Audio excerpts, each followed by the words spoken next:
Hello and welcome back everybody to Moneyball. We are back with AFC Wimbledon, and as you can see, the season is actually over. I did mention in the last episode that if it ended up in like a situation where it was going to be a dead season, so we weren't going to get into the playoffs, weren't going to get relegated, that we would then go through and skip through to the end of the season. That's exactly what we have done. As you can see, we finished in 14th place on 65 points, which is an improvement on last year because we finished a lot lower than that. We finished on 49 points, so a significant improvement in terms of actual points. And in terms of like the fixtures towards the end of the season, as you can see here, it got a bit hit and miss again throughout this mini period during the middle. But then towards the end, you can see that all of those games were wins in a row. And that was really, really impressive from the team for a few different reasons that I'm going to get into here in a second. One of which was that I actually forced the manager to play a few youngsters for the first time, just really to see how they were going to get on. It was in that situation where there was nothing to play for.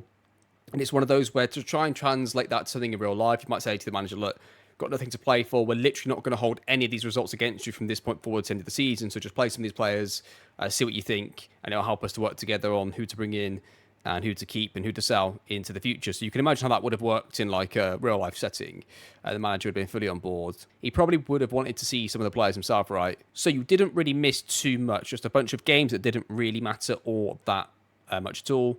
And that was the end of the season. And it looked pretty good in the end for us, finishing much higher in the league table and with more points. I always say that's two things to look at.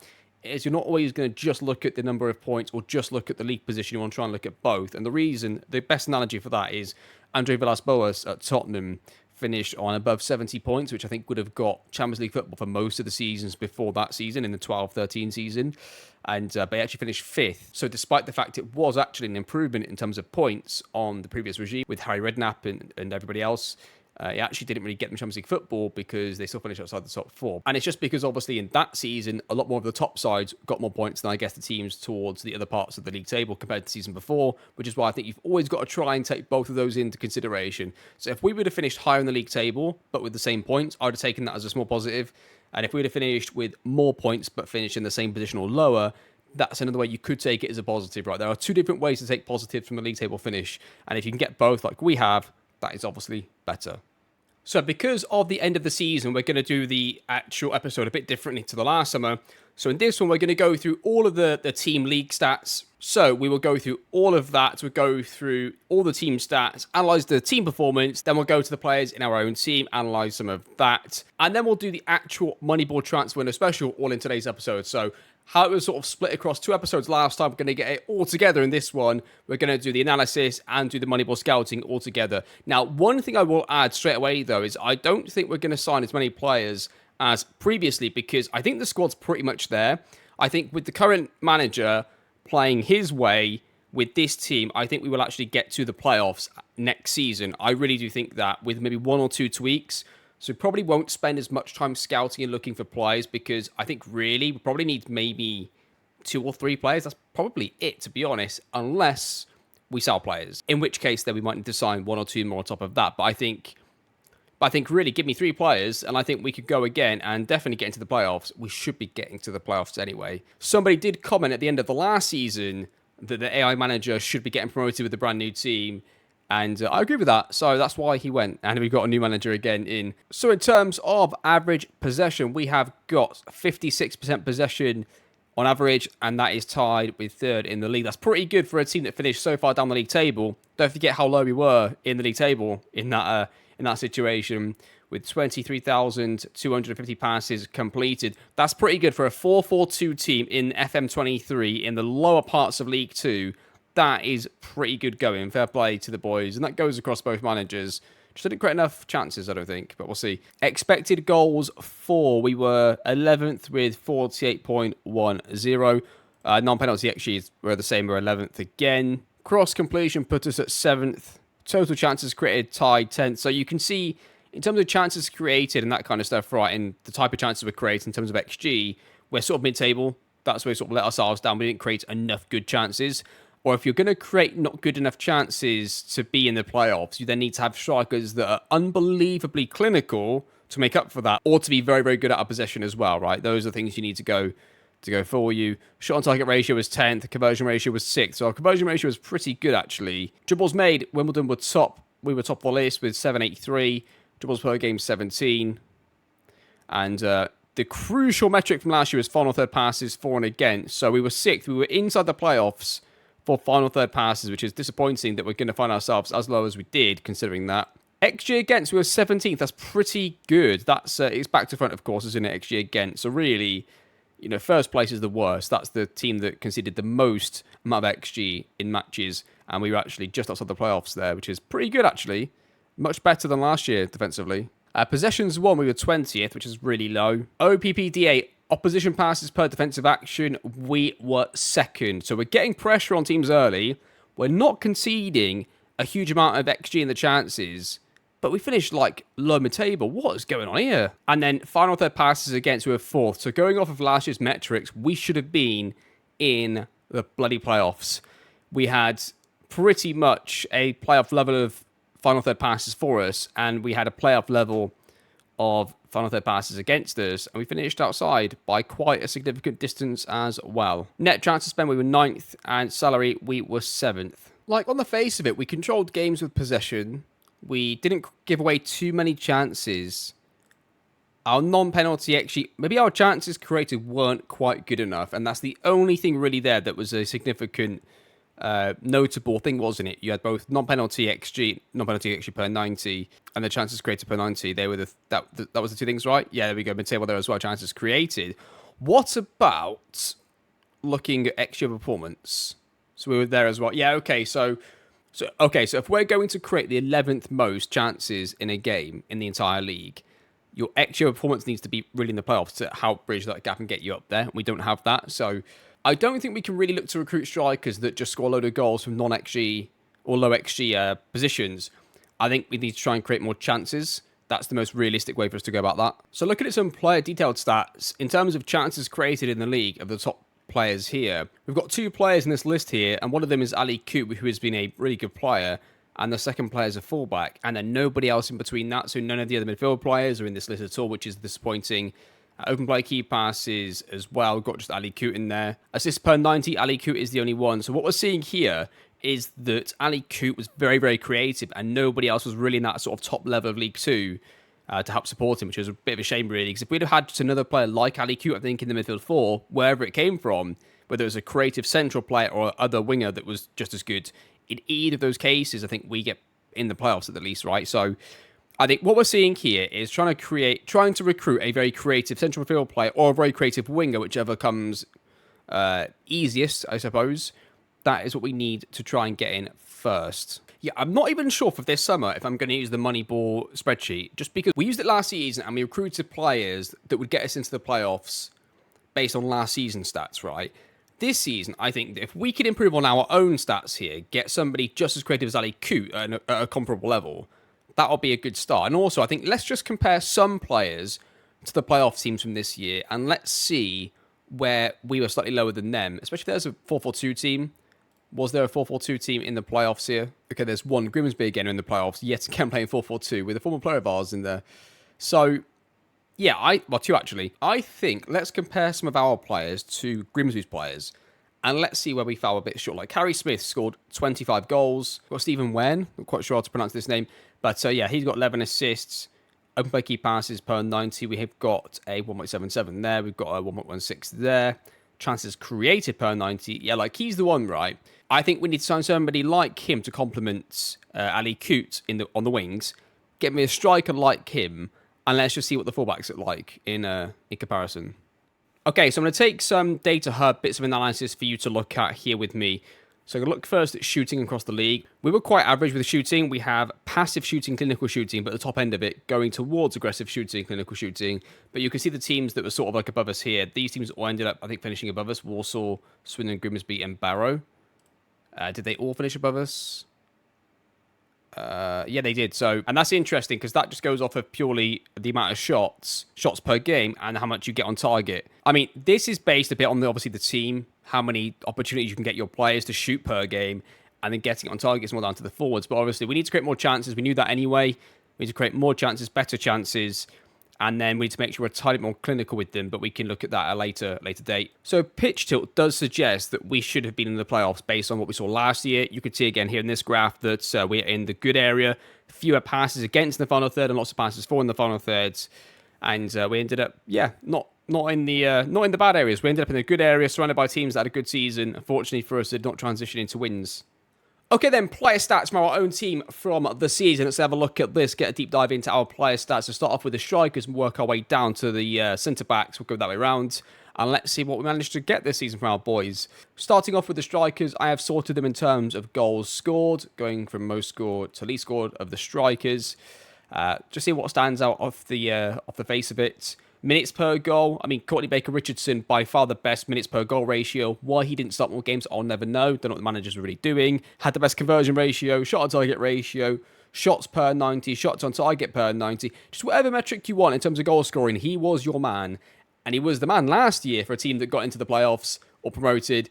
But apparently not for us this year, according to the two managers, although he played more towards the end. So there you are. In fact, I'm just going to put in a win ratio in this. I'm assuming he's got a better win ratio than them. It's actually pretty close between the two strikers at the top there, but they are significantly better than Marias and better than McManus as well there. So there you are. I think by far what you can see is two strikers that are clearly the best and performed higher. I mean, the minutes per goal isn't that much different between these two, but Davison gets you a couple more assists per year. He's giving you more ability to win headers in the air. So I don't know. I feel like that Davison's a better player. He offers more to the table than just McManus does. I mean, across the four of them, though, conversion ratio is pretty good. Shot on target ratio, again, I've said the top two are by far the best. Again, the shot on target ratio shows that. Again, going back to that stat we saw a second ago, that graph in the data hub, the team with strikers with better shot on target ratio were the teams that got promoted into the higher parts of the playoffs. So, yeah, I think that we set a benchmark as a minimum of 40 to get everybody up to that sort of Davison and Richardson level, and we go from there. I'm going to let McManus go, I think, because looking at his stats here, in fact, I looked at his stats before I started recording, and I've already actually offered him out. I just wanted to see what I could get for him, and we're going to get a massive profit on him from Gillingham. Thank you very much, Gillingham. And the reason is, it's not just that McManus has dropped in his stats, right? It's not just that. It's the fact that the stats that he's giving us does not correlate with 2,300 a week. That is our highest paid player. We cannot have our highest paid player at the football club be our third best striker in his stats output, right? He has to go based on his wages. And then if we can get a transfer fee of 60 odd grand, which is a huge profit on what we paid on him, I think that has to happen. The Moneyball equation would definitely say sell. You have to sell in that situation. So McManus will leave us, and I think that's really a good thing. And we'll look to definitely bring in one proper good striker. I'd like to get somebody as dangerous as he was, Richardson, last season. If we can get a Richardson in this season, we'll get one striker in. We'll go with Richardson, the new striker, Davison, and Marias as an emergency backup, and we'll go with those four for the year. If we can't quite get a Richardson, and we're looking more like a Davison-type player with slightly worse minutes per goal, that kind of stuff, we could potentially sell McManus and Marias and then bring in two, but we will have to see. The other thing is, I did play Alberto in a couple of games at the back end of the season. He played all right, so there's that. Okay, so strikers then. It's always going to be their player at the top, our player at the bottom, at least while we are the bottom side in this. So let's go through these stats and see what we can do. Non-penalty XG per 90, 0.42, 0.58 for them. That's pretty good. Minutes per goal, 130 for them, 199. That was our best player, don't forget. So I guess we'll keep it at like around 200 for now on that one. Conversion ratio, ours was pretty good, so was theirs. In fact, ours was better than theirs. Theirs was only 15%. We'll keep it at 15, I guess. Shot on target ratio, 40. Again, our best striker was better than their best striker, but I guess we averaged out over the strike partnership, it would have been quite the same. Shots on target per 90. Okay, so two players really come up on the list, both not playing at comparable levels and both not really starters for their team. That's not a good start for us. I mean, what's the most important thing I would say? I think shot on target ratio has to be good. Conversion ratio could be slightly less because ours is pretty high and that didn't seem to change too much. So our best player had 40. They've had 42. Let's go 42 for ratio there. And it doesn't really get us anybody else. Gets us Harry Smith himself as an option. Not too sure that we can just go and take the player that we're looking for every time. Especially how much would it cost us anyway? Yeah, we're never going to do that. Okay, I've just lowered header 1 ratio. It's the only thing I've really touched. And we'll see what else has come up here. Okay, so Tristan Abrahams in the Vanarama National League. He has scored 24 goals in 45 games, which is pretty good. Minutes per goal of 169. That is between the two players that we've got on our list. Conversion ratio is much better than both the players on the list. A shot on target ratio of 45%, that's pretty good. He's good at everything. He's not brilliant at header-on ratio, but he's pretty good, actually. I wouldn't even say I would just say he's maybe not brilliant. But his open play key passes per 90 was a bit low before, that's why he didn't appear. But he's good at everything else. But as you can see, he wasn't above 0.75 open play key passes per 90, which I had a second ago, but he had 0.73 because it starts at 0.75 because of what we had. He wasn't appearing, but he had pretty much everything else. So we're going to definitely look at Tristan Abrahams here. I mean, he looks pretty good, and I think we'll get him by the looks of it. So I'm going to stop looking for strikers right now, and he's on a pretty low wage. We're going to get him on a good contract as well. That's a really, really good signing, I think, there. Tristan Abrahams coming in. That's good. I'm happy with that. That's going to do us for a striker, I think. And the guy that we're looking at, Harry Smith here, his stats right there. Harry Smith played in the National League last season, and this year he's come into League 2 and scored all these goals and been this really effective player for Grimsby. So Tristan Abrahams will hopefully come in and do that job for us coming up to League 2 from the National League. We'll see. Didn't do great last time out, but, you know, maybe it's the manager for Gillingham. We'll see what happens. But that's pretty good. I think that's going to do strikers. We only really need one. That's all we really need. So let's move on to wingers. Let's look at our own wingers. We'll look at their performance within our own team. We'll look at the stats and analyze them from a statistical perspective in our own team. And then we'll look at how we could potentially replicate one of these players with one of Grimsby's wingers as well. So let's have a look at that. Okay, wingers then. I have sorted them by appearances. That's what I've sorted them by really here. Ali Coote is by far the best. I thought Lancaster was pretty good as well. Jamie McDonough I actually thought was the most underwhelming player of all of them. If you just look at, let's just say, cross completion, 7% is much lower than the rest of these. His open play key passes per 90 is pretty low as well. Yes, some other players have got lower scores as well, but like where he's got a couple of, or three low things, Ryan Barnett has got dribbles per 90 of 6.76, so he brings up his value in a different way, a different metric. Whereas Jamie McDonough, I think, shows that he's pretty down on most things. Progressive passes per 90, he's the worst. Open play key passes per 90, he's the second worst. Cross completion, he's the worst. Dribbles per 90, he is the third. He's midway through, actually, midpoint there. Header-on ratio is last as well. He's bottom of quite a few of the metrics. And again, I just offered him out to see what we could get. So he'll be leaving for potentially 200 grand for Jamie McDonough for a player that we brought in for 140 grand. And don't forget, the reason that he's so far down is he fractured his lower leg. So there's a reason that his stats have started to go on decline. It's because of his long-term injury, but we've got other players that can do what he does, and we can make a huge profit on him right now. It just makes so much sense to let him go, and he's now progressed up to 28 years old with a broken leg, coming off of a broken leg. So I just think that for so many different reasons, the Moneyball strategy here is to sell him. You sell him, you move on, bring other players in. Luke Ross, our academy prospect here, if we were just to compare him to Jamie McDonough, they're pretty close in terms of players, and Luke Ross costs us £210 a week in wages, and that's it. Didn't create a single chance per 90 in his 5 starts, which is a bit disappointing, but there you are. Not too much between them on the face of it there. So I think he's going to go. We'll let him go.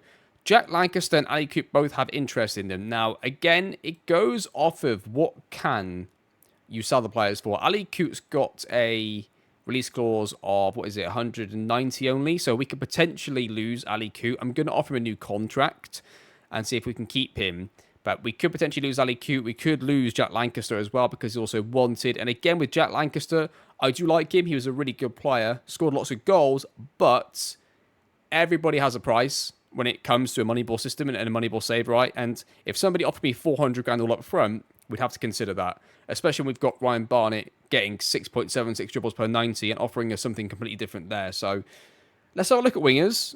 We'll compare Ali Coote to their winger, see who we can get. If we can try and get one Ali Coote type player to try and bring in, that'd be great. Really, we need 2 players. The other players don't have to be quite as good as Ali Coote, but pretty close in case we do lose one of these starting players as well. So let's go away and look now at our best winger in Ali Coote against their best winger, and let's see who we can find going into next season. Okay, wingers then. Let's have a look at our winger and their best winger. So dribbles per 90, the first thing that stands out is they actually got dribbles per 90 of only 3, but it's actually bang on through theirs. Cross completion is 18 and 16, so I guess we'll go with the lower amounts of the 2, I think, for now, just for ruling out players. Open play key passes per 90, 1.64 is the minimum of the two, so we've got 1.5. Progressive passes per 90 is at least 2, actually, between both of them. That still keeps us in with a shout of getting somebody here. Shot on target ratio, 22% is the minimum, so we'll get on to that. That is our player. Conversion ratio of 5% is the lowest there. That's pretty low. It's for their player as well. Tackle win ratio in the high 70s. I don't really care about that as much. Header on ratio, we'll go 20. Let's see what that gives us then. It gives us 6 players apparently. Let's see if any of them are of use. In a quick comparison there, I would say that what's noticeable is they've got slightly less dribbles per 90, but crucially, open play key passes is only a small amount, but it's more, and they're getting obviously the better chances than us, and progressive passes. So if we have to trade some dribbles per 90 for a bit of open play key passes and a bit of progressive passes, I think we'll do that. But let's see what we get. I mean, Roland Idowu, young man, you are the one. He's got dribbles per 90, he's got open play key passes per 90, and he's got progressive passes per 90. Just, but enough. Plays, I mean, this has got to be the one, right? He looks amazing. He's going to cost so much money, though. I mean, I tell you what we'll do with him. I just want to see what they'll sell him for right now. Actually, do you know what? Not too much. I'll tell you what we'll do. If we lose Ali Coote, he'll replace Ali Coote. Like, I think he'd be as good as him. If we can try and get him in along with, that would be amazing. But I think that what's nice is if we do lose Ali Coote at any point here, we've actually got somebody good there to come straight in. Okay, Billy Chadwick here has got an unbelievable open play key passes of 1.93 and chances created per 90 of 0.82. Now, chances created per 90, that's higher than both players on our list. He's got more open play key passes per 90. Sprints per 90 is pretty good. Progressive passes is not quite as much as it, but the other ones are. So he's going to go on the short list of potential options to put on that left-hand side. It's really the chances created per 90 that's quite impressive there. Paul Glatzel, again, in League 2, playing League 2, we've got slightly less dribbles per 90, but that's okay. Open play key passes per 90 of 1.54. Not quite as high as I would like, but again, more of a creative type winger, which might be a good thing for us going forwards. And that's going to do it. It gives us quite a few options in the wide areas, I think, going into the summer. Some of which we'll probably need, some of which we probably won't need unless we sell any players without planning to. So activation of release courses, that kind of stuff being part of the process in the summer. So that looks pretty good to me. Okay, let's move on to central field players. And crucially, what we are looking for is somebody more creative than we had last season. So if they're a little bit worse in a tackle win ratio or something like that, progressive passes per 90, chances created per 90, open play key passes, maybe expected assists, whatever it is out of those type of stats, those are the things we're really going to focus on primarily when looking at players, because that's clearly where we fell a bit short going into, trying to get into the playoffs last season. Okay, central field players, here we go. I've sorted them by appearances yet again. Mainly we had 2 in Gary Neal and Bannigan, with really, I guess, the remainder of the game split between Stuart Bannigan and Joe Thompson. But those are the 3. Again, open play key passes per 90. Only one of them really stands out as being pretty substantial in that category. Chances created per 90, 0 from Thompson, a very defensive field player in that sense. In fact, really defensive comparing him to the other 2. Progressive passes per 90 is the lowest on that as well. But he does get the most passes completed. So again, more like a Woodyard type player. Very, very safe and effective in possession. He was the best player out of possession in terms of tackling, interceptions, and pretty much everything better in the air. So I think Joe Thompson's fine if he's next to somebody like O'Neill, but as soon as you get Thompson and Bannigan together, that's quite a significant drop in terms of creativity between the 2 players. So I don't really want to sell any of them, but we definitely want a player like O'Neill coming in. We've got Thompson, who's a good pivot player. We've got Bannigan, who's a good pivot player. We need a more dynamic and aggressive player. They're all on pretty decent wages, though, so it could be that we sell one of these 2 to bring in a O'Neill-type player. That's what we saw from the 3 midfield players pretty much. You can see clearly the difference, can't you? O'Neill had the most open play key passes, the most chances created per 90. He had the most dribbles per 90, the most tackles per 90. All the in-possession stuff really goes to him, and most of the out-of-possession stuff goes to Thompson and Bannigan, splits the difference. That's pretty, I guess, balanced. But, yeah, I think in some games, clearly, we need somebody a tiny bit more creative than Joe Thompson. If we can add somebody, great. If we can't add anybody, we don't have the money and the funds to do it, whether it's chance money or wages, I probably would sell Thompson and bring in somebody that's closer in line with Bannigan's stats, or between Bannigan and O'Neill, or even just an O'Neill maybe. I don't know. That's what I'd look for, though. That's what we're seeing there. That's where our lack of creativity came from. Thompson had 12 starts, 2 sub-appearances, and Bannigan started the rest. So Bannigan started the majority of the games, and it still wasn't even good enough then. So actually, maybe if we were to sell Thompson, we need somebody actually better than Bannigan stats, because Bannigan stats weren't even good enough in the middle together with O'Neill. So let's look for somebody. So let's look for somebody who's got closer to O'Neill stats, and let's also compare O'Neill now to the playoff central midfield equivalent of him at Grimsby in a 4-4-2, and let's see where they sort of match up and where they differ. Okay, so looking at O'Neill compared to Clifton, then the differences seem to be open play key passes per 90. They got slightly more on that, which seems to be pretty much the case. Chances created penalties is the same. Progressive passes actually goes to us. Dribbles per 90 goes to them. So even our best dribbles per 90 central midfield player is still nowhere near their best. And yeah, some other interesting ones there. Defensively, we look they look actually slightly better there as well, actually, in a lot of those. Well, interceptions per 90 they do. Tackle win ratio does go to us. But dribbles per 90, we need somebody, I think, with at least 1 dribbles per 90. We'll try and go for somebody similar to O'Neill here. We'll try and target somebody with 1 dribbles per 90 minimum at first. We'll look at progressive passes, a minimum of, we'll say 4. Chances of creating penalty is exactly the same, and open play key passes needs to be at least 1.16. It's pretty close between them in a lot of areas. It's only the one big stat difference is dribbles per 90. So it is interesting, even in League 2, in a 2-man midfield, having somebody with dribbles per 90 being above 1 is quite important for a successful team, at least from this analysis. Okay, nobody's really appeared, and I've tried to keep quite strict on the stats this time. And so for all of the other positions, obviously the players that we've searched for along with our own players come up, but I've not looked at them. Harry Clifton's the first one I'm actually going to put on the shortlist, because there aren't too many players in his position that have actually got the same stats that he's got. Everybody else has got a clear problem for some reason, whereas he doesn't. So at the moment, he's the only option right now. Another option is Ben Stevenson, who's got pretty good stats across the board. The dribbles per 90 of at least 1 is impressive. Obviously, he's in League 1. Hasn't started a lot of games, but he's started enough for his stats to matter. And he's also got quite a few sub-appearances. On top of all of that, a player that was on our list from last year is still on there in Faisal over here, so we'll keep an eye on him as a potential replacement. His only issue is he's worth quite a bit of money, whereas Stevenson isn't, so we'll see. That leaves us with 3 options. They're 3 good options for midfield, so I'm happy with that. And now we can move on to look at fullbacks. Okay, fullbacks then. What I have done is I have put the 2 right backs at the top and the 2 left backs below them, rather than having the starters and the backups. So, what's interesting, as you can see here, both our left backs have got significantly more dribbles per 90 than the right backs. And I don't think that's just player profile. I think that is the way that the manager has designed the tactic, is the left back has got either an attack duty versus support, or he's a wing back versus a fullback. In either case, that's quite an interesting thing. Maybe we need to look at having more attacking fullbacks. But yeah, that is very interesting. So it's hard to compare them as a 4. We're going to compare them, I guess, 2 and 2, really. But instantly here, looking at the right backs, Jeff King has more dribbles per 90, more cross completion, a tiny bit more open play key passes per 90. Chances created per 90 is massively higher. Progressive passes slightly lower. Tackling ratio slightly lower.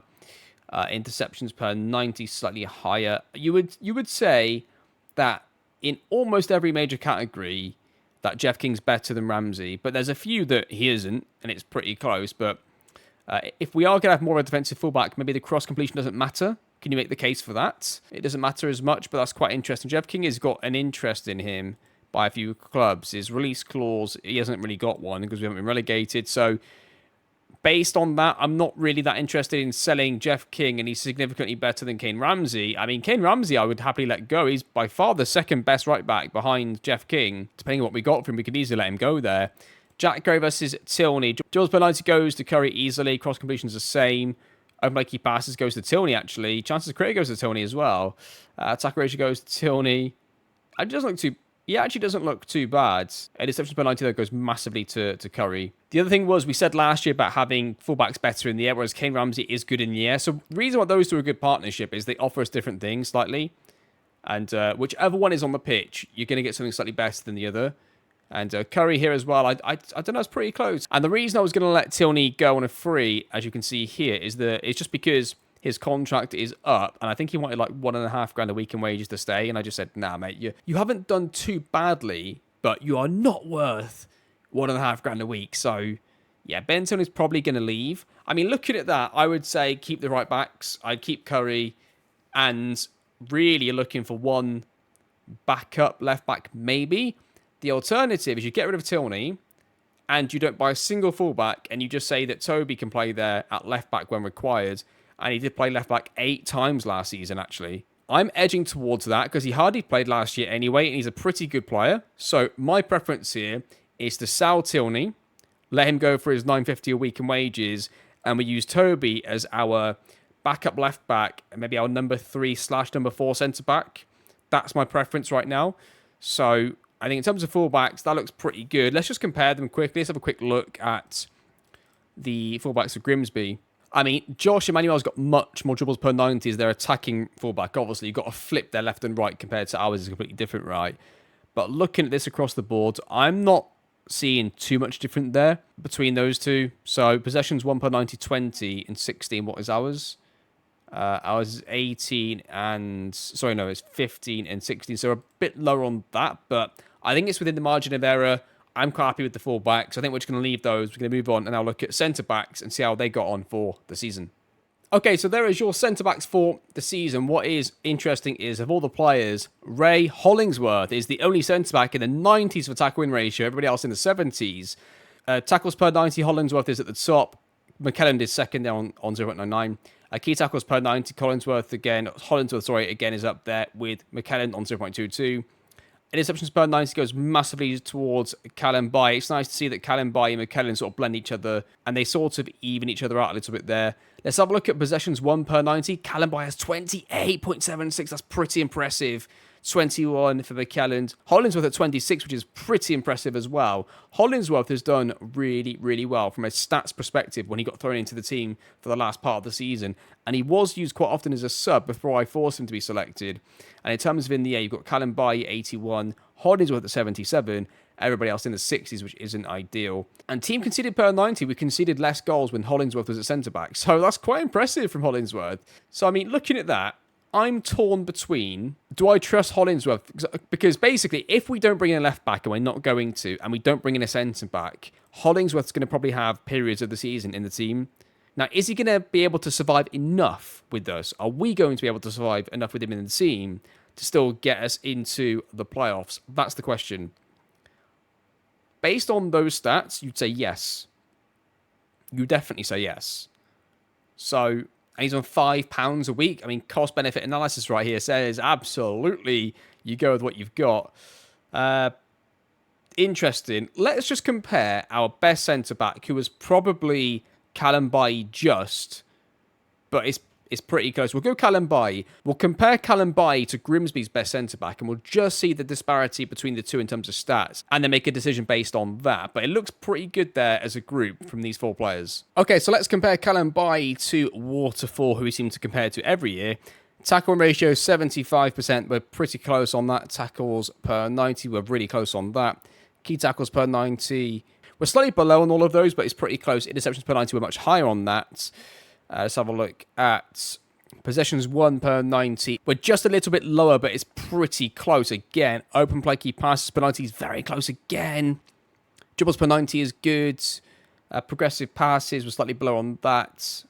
Progressive passes, we're slightly below on that. And a header-one ratio, we're really close on that. They are pretty close players. I would say that Waterfall is just better from a stats perspective than Callum Bay, but it's bloody close between the two of them. And he made no mistakes, and Waterfall made 2. So there you go. That's interesting.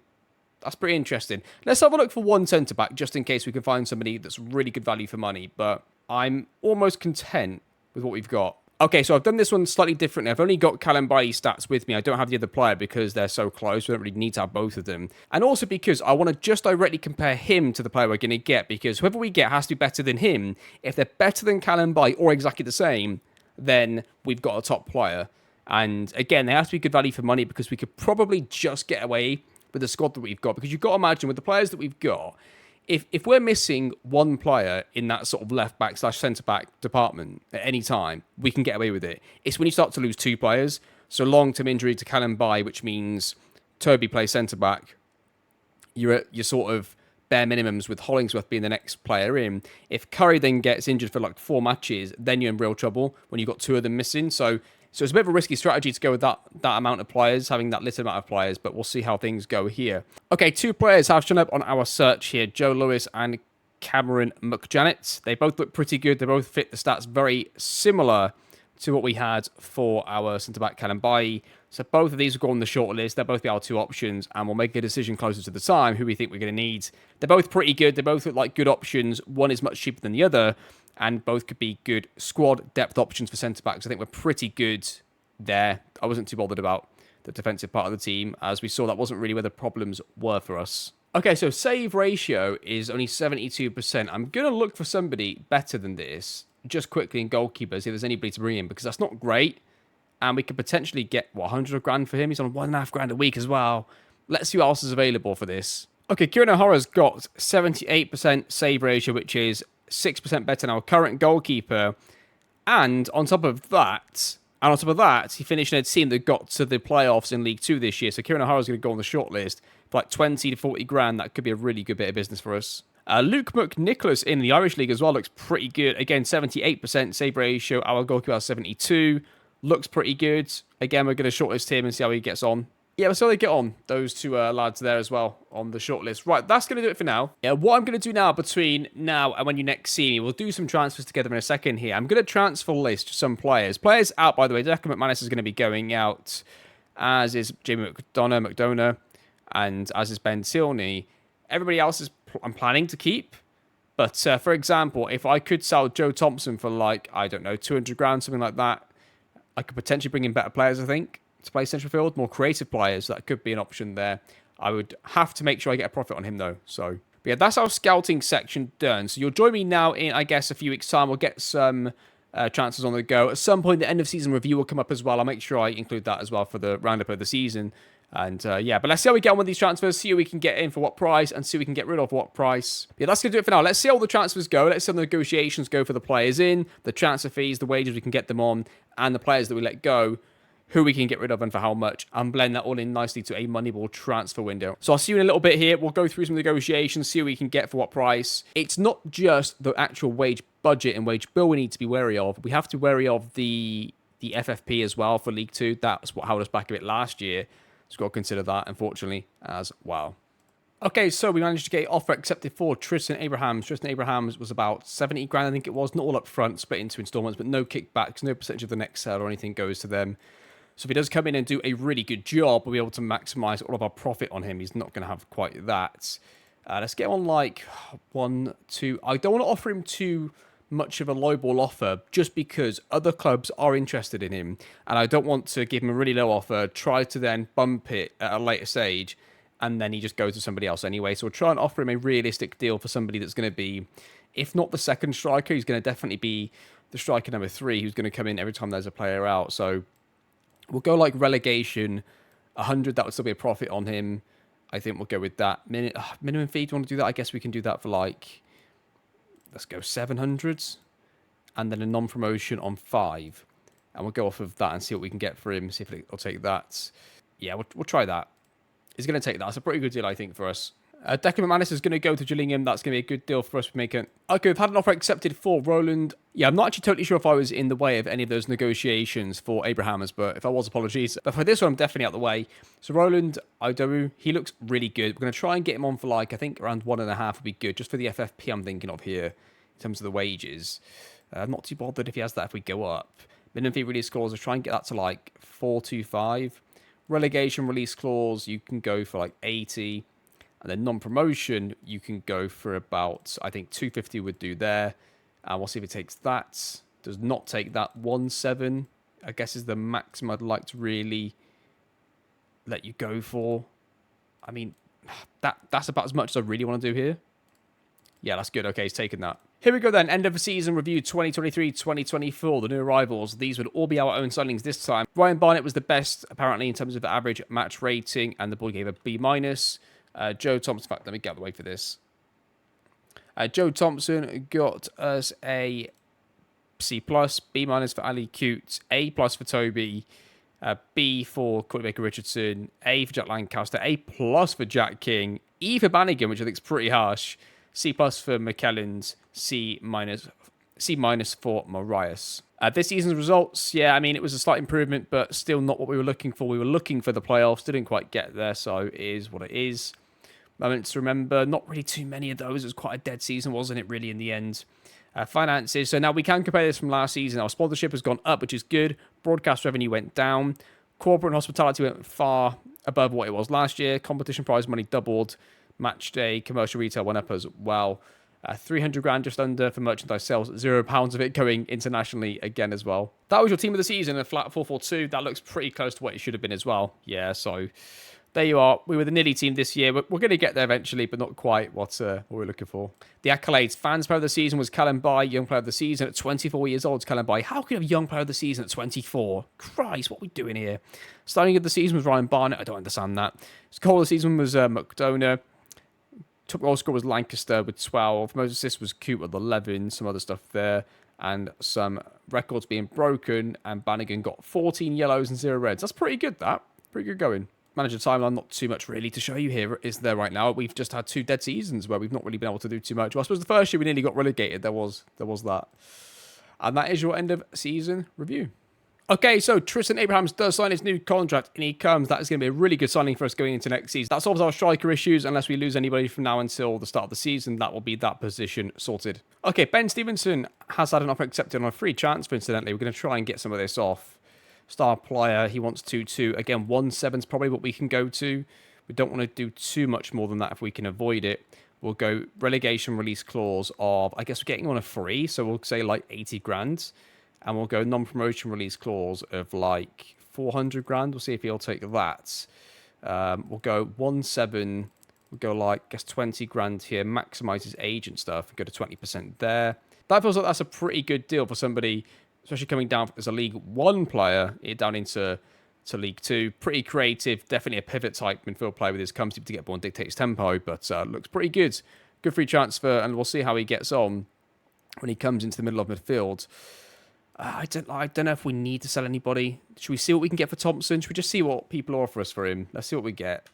See what kind of offers we get. I guess nothing. Yeah, nobody's interested. 100 grand even? No, absolutely nothing. I just tried to offer Harry Clifton a contract after getting an offer accepted, but he wants 5.5 grand a week, which is never going to happen, is it? So unfortunately, Harry Clifton is not going to be an option for us. Okay, so I managed to get an offer accepted for Luke Offord. Now, Luke Offord was a star centre-back that we looked at last season, and I managed to get a pretty decent offer accepted for him.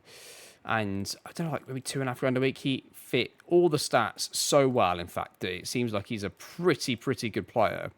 Let's see if we can tempt him into like a decent contract here. Non-promotion release clause, something where we still make a profit on him, something like that.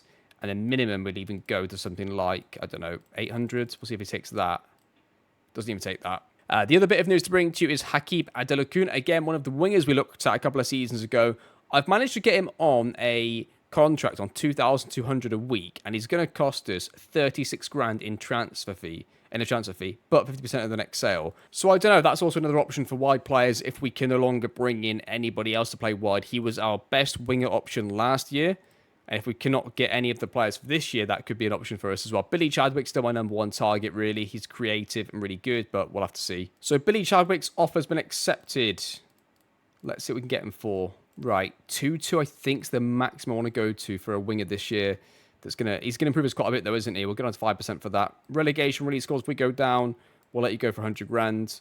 If we don't get promoted this year, we'll still want to make a...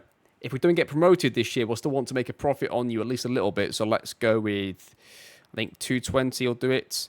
And then you can have a minimum fee release clause of like, let's go 800 to be safe. Because I would take that if I got it offered for him. And he's going to take that. So 2-2 for Billy Chadwick would be a good transfer. I won't bring him and Adelakun in. I probably would just bring in Chadwick because he's what we looked at most recently. But I'm not going to get rid of the Adelakun contract offer until that one's been confirmed, of course. So I wanted Clifton, but it was too expensive. I think everything else looks pretty good, you know. I think we're in a pretty good place here. We've signed everybody that we need to sign. Ben Stevenson has accepted the contract. He will come through on a free transfer. That is a really good signing, good value for money on a free transfer as well. I don't think he was even transfer listed. Was his, and Chadwick's done as well. Was his contract up? It was, okay. So his contract was up, so we managed to get him before any of the clubs got the chance to speak to him. That's pretty good news for us. Billy Chadwick also comes in. That's really good news. A nice creative winger. that was successful in this league last season as well, playing for Warsaw, who got promoted in third place. So really, really good transfers there. Good value for money. Good stuff. So we're bringing in a striker, a winger, and a central midfield player, and that is going to be it. Everybody else is going to stay the same. Ryan Barnett can also play right back, so if we do have Kane Ramsey learn to play left back and we need to play somebody right back in an emergency, the manager can play Ryan Barnett as a right back. So we've got pretty good strength in depth. Also, Stuart Bannigan can play left back, and I actually started to teach him to play there in case he was needed there in an emergency. So on the basis of all of that, we've got more than enough players that can cover at left back if needed. So that's going to be the manager's team with these new players. In terms of finances, we have £500,000 in the bank going into all these transfers. We've also got, obviously, Jamie McDonough to be leaving with 89 grand up front, 190 grand in installments, which gives us a tidy profit on him. Yeah, eventually you'll start to see the players in and out correlate with the Moneyball strategy. Obviously, a lot of the players that were there at the start, we didn't sign, so you're starting to see players loosely that we bring in, we'd hope to make profits on, but that isn't always the case with the way the Moneyball system works. If you bring in a player that's good value for money at the end of their career, there's a good chance they're going to cost us a lot less for their stats right now, but they may not have resale value at a later date. Obviously, in an ideal scenario, you'd want resale value, but that isn't always going to be the case. And the example in Moneyball would be David Justice. And if you've seen the Moneyball film, you know exactly who that is. If you haven't seen the Moneyball film or read the book, then I suggest you do so, because it's brilliant. They're both brilliant, the book and the film. So, okay, that's going to be our squad. Let's get into the first game of the season then. Let's come back together. We know what the squad is going to be. Unless somebody's release clause gets activated, or alternatively, a huge offer comes in for someone. Unless one of those two things happen, the squad will stay exactly as it is.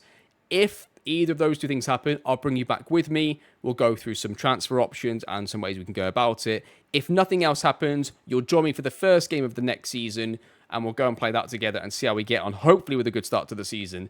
But yeah, that's going to do it. And I'll see you in a few weeks' time for the first game of the season. Come on, AFC Wimbledon. Okay, then, first game of the season is finally here. Let's do a quick roundup of the transfer window for those of you that have missed maybe bits of it throughout the episode. So in terms of players in, there's only really been 3 players in. Ben Stevenson on a free transfer to play central midfield. Billy Chabek's play on the wing for 180 grand. Then Tristan Abrahams up front for 71 grand. Those are your players in for the season. That was this season, not last season. In terms of players out this season, you had Declan McManus gone for 62 grand to Gillingham. Ben Tony for free transfer to Southend. And then Jamie McDonough to Wigan for 190 grand there as well. Pretty good, I would say. A pretty good outlay for us and getting money back in. I'm pretty happy with that. I mean, effectively, McDonough paid for Chadwick in terms of like winger for winger. We actually sold him for 10 grand more than we bought this player for. Then McManus, who we sold for 62 grand, effectively paid for Abrahams, who cost us 71. So we pretty much broke even in this transfer window, but improved the squad massively, I think, in the areas that we needed to. And that is going to be your squad for the season. Now, I'm going to make sure that Alberto, Ross, and Hollingsworth all play for the 21s, and Firth as well. They're all going to play for the 21s while everybody's fit, so they can keep playing matches. The reason I put Firth in is because it can keep the goalkeeper ticking over, and they don't have a goalkeeper anyway in the 21s, so that works out fine. But if there are injuries, if there's any injuries at all, I will take them out of the 21s and let them play in the first team squads. But we'll see how it all goes, especially Hollingsworth. I think he could actually probably get into the team at some point pretty soon. Luke Ross could have done, but he got really bad injury pre-season, so he missed the entirety of pre-season, which is why he's got no fitness. Alberto, I'm not too sure why he hasn't. Maybe he picks up an injury as well. I did holiday through bits of it, but not all of it. The other bit of news to bring to you was everybody that had their contract expiring at the end of this season has been given at least a 1-year extension, either on the exact same money, a tiny bit more in wages, and some of them actually took less. So we've got a few of them there that have all extended their contract by a year or so.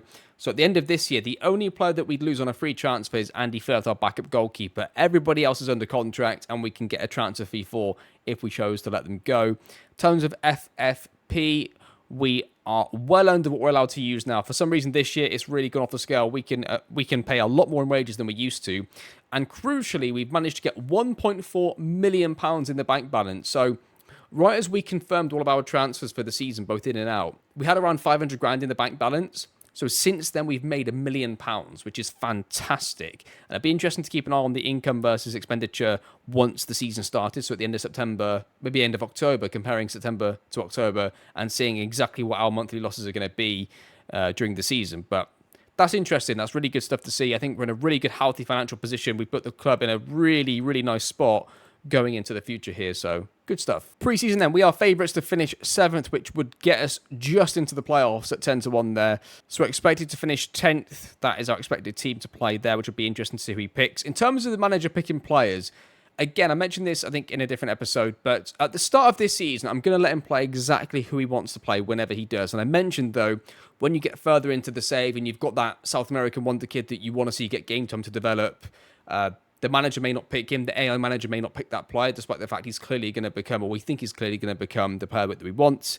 I think that at some stage we're going to have to command him to pick players at a certain time. Again, it's just a case of like, the game isn't designed to play this way. We're going to have to try and mix things up a little bit here and there when we do certain things within the game.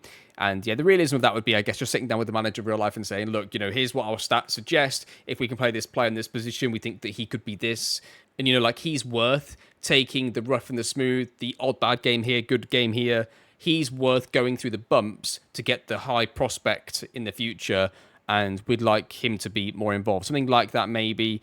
Or just a case of a bit like in the film Moneyball, that you can't play X, Y, and Z because they're all gone. So the Moneyball stats say this will get us a win. Therefore, you need to do this for us to win. You're either on board with our Moneyball system or you're not. And if you're on board, there will be times where we're going to tell you to play a certain position. I guess the flip side of that then would be us telling the manager, look, when you come in to manage our football club, there will be times where the analysis department comes to you and says, this is what our Moneyball projections say to get wins in the next few matches, to play players in certain positions, and they've got to be on board with the Moneyball process. But we don't really hire people that are fully on board with this. So yeah, we'll just say that, look, the stats suggest that Curry playing left back is the best way forward, so we need you to play him left back, and then we'll force the manager to do that. Something like that, I don't know. But just to keep the manager sort of playing the players that we need him to play. Because if we're recruiting a Moneyball team to get promoted with certain players, we need him to play the players that we're recruiting in the positions that we're recruiting them for. Otherwise the whole system breaks down, just like in the way that the film suggests, where the coach doesn't want to play the player out of position because it doesn't sit well with him as a baseball coach, but the stats are saying that if he plays in this position, it'll all be fine. So it goes back to that a bit, right? But, for the system to work, you need to have the players that you recruit playing in the team and playing the position that you recruited them for. So we're going to have to make sure that happens. I will force him to pick players if I have to, but if I do have to do that, it will only be 1 or 2 players, maximum 3 and 4. It won't be the whole 11. It'll only be 2 or 3 players here or there. And I will avoid doing it as much as possible. So like right now, we're going to do absolutely nothing. We'll leave the team selection over to him. We'll see how he starts the season and see how he gets on in League 2. But that is it. Let's get into the game and see how he gets on in the first game of the season. We have got Port Vale. Obviously, we are the 7th favourites for the division. They are all the way down there in 19th. We've got to win this game. Start off strong, get off to a good run of form, and see if we can get ourselves promoted. We are undefeated in pre-season, which means absolutely nothing. Here we go then. At home against Port Vale. Let's see how we get on. Come on, Wimbledon. Here we go then. 4-4-2. There's our boys there. I think you've got Davidson on the wing, is it? Got Josh Davidson on the wing, is he? Surely not. No, he's not. Okay, so he's gone with the 4-4-2 of Zanev in goal. Curry, McKellen, Callum, King across the back is pretty strong. Bannigan on the left, that's interesting. That's like playing a central fielder out on the wing. Okay, very Simeone-like. O'Neill in the middle with Stevenson, our new signing, and then Barnett on the right-hand side. Now, Ryan Barnett was his 4th choice winger last year, but this year he's decided, first game of the season, he's going to start for me. We have got injuries, to be fair, and he's gone Chadwick up front. Billy Chadwick, the new signing, who doesn't play left wing properly. Okay, that is something I forgot to mention. He only plays left wing, AML. He does not play ML. In left midfield, right? So I'm having to teach him to play there. So eventually, when he gets this up a bit, he will then get selected there. But until he does, he probably won't pick him there. Maybe that's the case where we force him to pick Chadwick left midfields. So here we go. That's the kind of example where this might work well. Here we go then. Wimbledon versus Port Vale, and it's live. 60% possession so far. Good start from a possession perspective. No chances for them at all. I think the team selection is slightly off with Bannigan on the left-hand side, but we'll see. Free kick for Port Vale, never going in, but the rebound might, and it does, and it's 1-0 to Port Vale. Yet again, we go behind on the first day of the season. Throw-in here for Port Vale. No highlights have happened since the goal. 65 minutes on the clock. Headed away. Stevenson doesn't quite get to it. Bannigan sends up to Davison, who doesn't win the flick on, but now we bring it down. O'Neill, Chadwick, playing up front, plays out to Bannigan. On the left-hand side, goes past the player, plays it back to Curry, the left back. We're going to build the attack. We've got 2 spare players in here. Stevenson picks it up. Plays a long ball out to nobody. Barnett's going to try and chase it down. Is he going to get there? He does not. This is calamitous from them. We nearly pressed that and won that. This got to be ours all day. There it is. Stevenson. Here we go. Reset the attack. Barnett. Right-hand side. Plays it to King. He's going to have to swing in across, surely. Stevenson. Far post. Bannigan heads it towards goal. It's terrible football. Abrahams is off the bench, which is good to see. He's got a knock, though, so he's not really fresh. And O'Neill's come off the bench as well. Ramsey into Junior does lose the ball. They're going to counter on us here. They're going behind McKellen. Wins it, though. O'Neill. Here we go. Here comes the Wimbledon side. It's got to be a goal. McKellen plays it out to Curry. Is it going to get there? He's going to get there now. Second bite of the cherry. Here we go. Curry cuts inside. O'Neill swings it out to Thompson, who's just miles away from goal. Takes some touches. Whoever 1-2. O'Neill. Ramsey headed towards goal. Rice goes through and he scores. And it's offside. I don't believe it, Jeff. Free kick for Port Vale. Far post headed away. We win. Oh, we should have won that, lads. Come on. Is that not offside? Oh dear, that's 2. There is a budget left for a goalkeeper. I mean, do you know what? I feel like every time we do a first game of the season, he's at fault for one of the goals. Let's get a goalkeeper.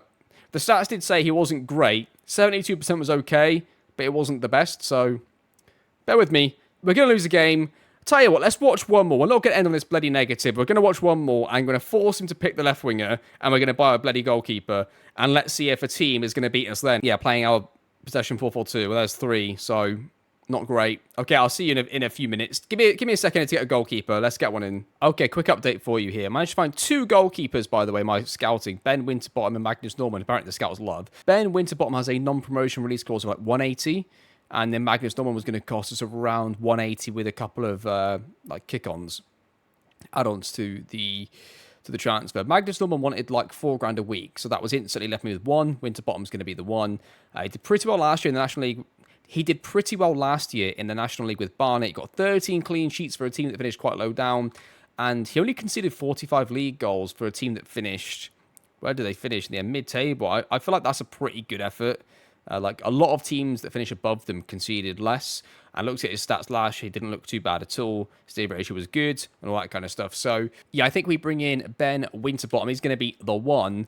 And how much are we going to be getting him for in wages? I mean, that looks pretty good. It's less than our current goalkeeper. Let's get rid of that and let's get that down to like 15%. And he's going to take that. So 1,100 a week. We're going to sell Zanev to Tranmere for like 60 odd grand. So that's good to get some money for him. We're going to let him go. He's actually done okay. And as you'll see here, the team has done pretty well off camera in terms of results. Since the defeat that we watched, they've won the 2 cup games, won the first league game, then drew the second. And again, Tazanev here on a 6.5. I think it's time to move on from him, isn't it? But they managed to beat Swansea City in the Carabao Cup. Now, Swansea are in the Championship and doing pretty well as well. So that's a pretty impressive win. And we could get anybody in the Carabao Cup third round. So pretty impressive stuff there. But let's see if we can get the goalkeeper in time for the Cambridge game. We'll come back for this game. If we cannot get him in time for the Cambridge game, you'll join me, I think, for the Fleetwood game. Let's do another home game together. So let's see what we can get, and I'll see you in a few weeks' time for the Fleetwood game, or in a few days' time for the Cambridge game. Okay, there you have it. Ben Winterbottom comes in for 180 grand, all up front, no more kickbacks, no release clause, nothing. So he comes in. He obviously went from Blackburn to Liverpool when he was quite young. Must have been a pretty good prospect as a young goalkeeper. So really interested to see how he gets on with us, being our number 1 goalkeeper.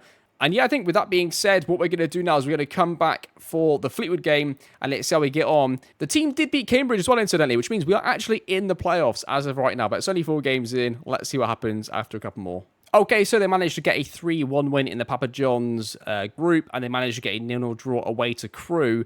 But Ben Winterbottom on a 7.4 in his debut did not play in the cup game, but he played in that game. 7.4 is pretty good on his debut. And Billy Chadwick, who I'm now forcing to start on the left-hand side, has had a pretty poor couple of games. But we'll see how he gets on here. It's not just the fact that he now gets selected left wing, but it means that 2 other players get selected at striker, right? So it's good. Okay, let's get into the game against Fleetwood. We are currently just 2 places outside the playoffs. Fleetwood are not far off us either. I mean, anything could happen here. We could even end up today in the promotion places if Barrett and Mantil were both to lose and everybody else was to drop points between us. That is unlikely, but you never know. Okay, let's see how we get on then against Fleetwood, and hopefully we can end the episode with a win. Here we go then. The entire episode comes down to this to see how the whole team has come together. Yeah, for this one, I actually didn't select the players that I've selected while I'm on holiday. So unfortunately for this game, we're not going to get the players that we wanted and getting Chadwick on the left wing. But your team is going to be, incidentally, Winterbottom in goal, Curry, McKellen, Callum King across the back, Coote, Lancaster on the wings, O'Neill, Stevenson in the middle, with Abrahams and Davison up front. Okay, first highlight of the game is going to go long from a goal kick from them, or the goalkeeper kicking it from his hands. Lancaster cuts inside, whacks out there to Coote, who's going to cut inside as well to Abrahams. Is he onside? The answer is yes. It's 1-0 to Wimbledon. We'll take that. First highlight of the game, and it is 1-0. Yeah, it must have been pretty close, this watch replay of it. Lancaster obviously cutting inside to his left foot. Pings it across, and we just see Abrahams is really close. I'll tell you what, it was close, but we'll take it, and that is going to be one. If we win this game, that will put us into the playoffs as well, incidentally. This is the second highlight of the game in the 81st minute. King has it on the right-hand side. Plays it back to O'Neill. Takes a touch into Curry. Takes a touch himself into Coote. Plays it back into Curry. Shoots. Nowhere near the goal. And there you are. Finishes 1-0 to AFC Wimbledon. What a performance from the boys. We'll definitely take that. Well, it wasn't a great performance. We controlled the game, though. We were by far the better side. And, well, I guess that's low-hanging fruit, really. They were terrible, and we controlled the game, is probably what I should say. Fortunate is a bit of a bullshit statement, because they did absolutely nothing in the game. But we'll take that 1-0 to Wimbledon, and I'll make sure that we've got Billy playing on the left wing from now on as well in the games where I holiday off of camera. So make sure that he definitely gets his game time in that position. So that win puts us into the playoffs after 6 games played. We are 3 points off the promotion places. We are looking very, very well set going into the next episode. Average possession, we are currently 4th on 64% average possession, playing a 4-4-2 in League 2 in England. Our net chance to spend, we are 18th. I'll get out of the way for this. We are 18th there on minus 39.53 grand. And team salary, we are currently 7th with 1.69. Finances are as follows. We currently have 1.19 million in the bank balance right now, with a League Cup third round match coming up against Leicester, which is going to be in a few games' time. We're going to get a bit of money for that, which is great. And I think we're just looking really, really good. That was really, really good fun. It was so much work and an effort to put into only signing really 4 players in the end.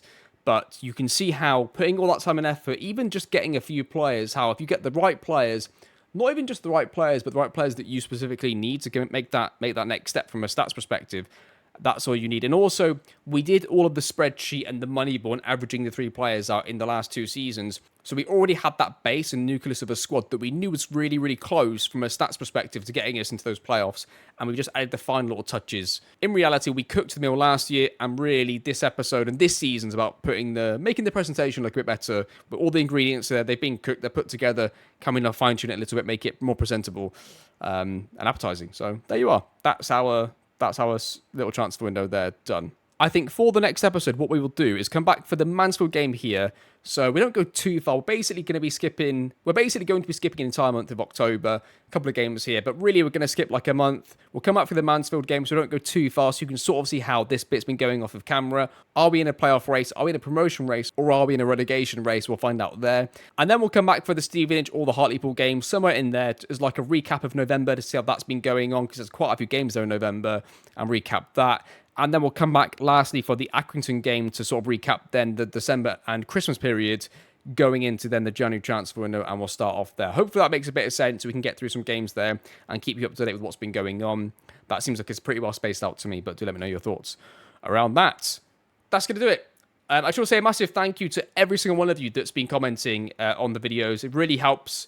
It really shows the support for the channel. It really helps the channel as well. If there's ever anything from me you could do, being able to like the video and comment really helps. It more shows the support to what I'm doing. It lets me know that what I'm doing is still worthwhile, because naturally in a long form series, views always tend to start to drop off anyway, because people end up getting a couple of episodes behind. So they end up waiting a few, then catching up. There's many different reasons why that generally seems to happen with many different series. But for those of you that are watching regularly, seeing, I guess, for me internally, being able to see the like amounts, and being able to see the comments, as long as those are staying the same, and then I know there are a section of people that are really enjoying the videos in this Moneyball series, the Moneyball type content that I'm doing, and it enables me to know that it's worth continuing, because obviously I mentioned a few times, my schedule's going to get pretty busy. It has been, and it's going to get busier over the next few months, and knowing there are people that really are enjoying this kind of stuff, it just makes sure that I definitely will be keeping these going. I'll make sure I do keep my channel active and that kind of stuff. So a massive thank you to all of you that have been doing that, because it's really showed me there is a lot of people there that love this kind of stuff and love this kind of content. And I appreciate it. I appreciate it. I'm not the biggest content creator. I don't have the biggest channel when it comes to FM content, but I appreciate all of you that are loyal viewers that come back and watch all the series that I do, especially the Moneyball ones, but whichever ones that we end up doing. I appreciate all of you. We're a small channel, but we're a strong channel. But yeah, I appreciate you all anyway. Thank you very much for watching. We'll come back in a few weeks' time, and hopefully for the first time, AFC Wimbledon will be in a playoff run in our Moneyball series.